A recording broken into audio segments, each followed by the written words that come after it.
울산 화력발전소 보일러타워 붕괴 현장에서 매몰된 작업자 5명 가운데 1명의 시신이 수습됐습니다. 지난 6일 의식이 있는 상태로 팔이 끼인 채 발견됐지만 구조가 지연돼 숨진 것으로 파악됐습니다. 현장 취재기자 연결해서 자세히 알아보겠습니다. 오승훈 기자. 네, 울산 화력발전소 붕괴 사고 현장에 나와 있습니다. 네, 현장에서 매몰자 1명의 시신이 수습됐죠? 네, 그렇습니다. 울산 화력발전소 보일러타워 붕괴 사고 현장에서 매몰자 1명의 시신이 수습됐습니다.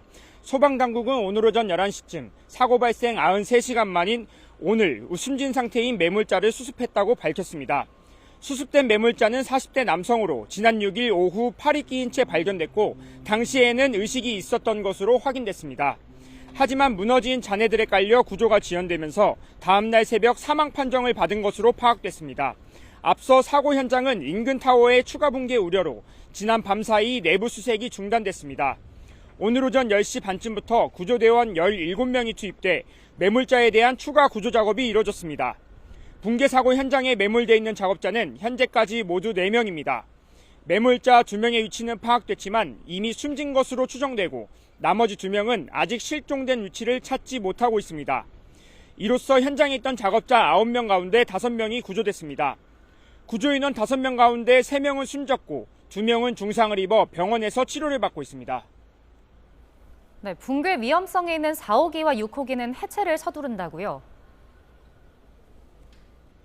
네, 그렇습니다. 중앙사고수습본부는 무너진 보일러타워 5호기의 양 옆에 있는 4호기와 6호기에 대해 서둘러 해체하기로 결정했습니다.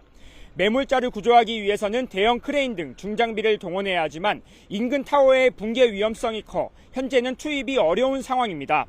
매몰된 작업자들을 하루빨리 구조하기 위한 특단의 조치로 현재 4호기와 6호기에 대해 발파 작업을 준비하고 있습니다. 발파에 앞서 보일러 타워의 철근 기둥을 자르는 취약화 작업을 우선 진행할 것으로 보이는데요. 소방당국은 4호기의 경우 취약화 작업이 모두 마무리됐고 남은 6호기에 대해 추가 작업이 필요하다고 밝혔습니다. 다만 무너진 5호기가 취약화 작업을 진행하다 붕괴 사고가 난 만큼 구조안전 전문가와 긴밀히 협의하고 있다고 설명했습니다. 수습본부는 발파 준비를 위해 어제 오후부터 필수 인력을 제외한 나머지 인원들에 대해 현장 철수를 지시했습니다. 보일러타워 4호기와 6호기를 발파해 해체한 이후 남은 매몰자에 대한 구조 작업을 이어갈 방침입니다. 지금까지 울산 화력발전소 붕괴 사고 현장에서 YTN 오승훈입니다.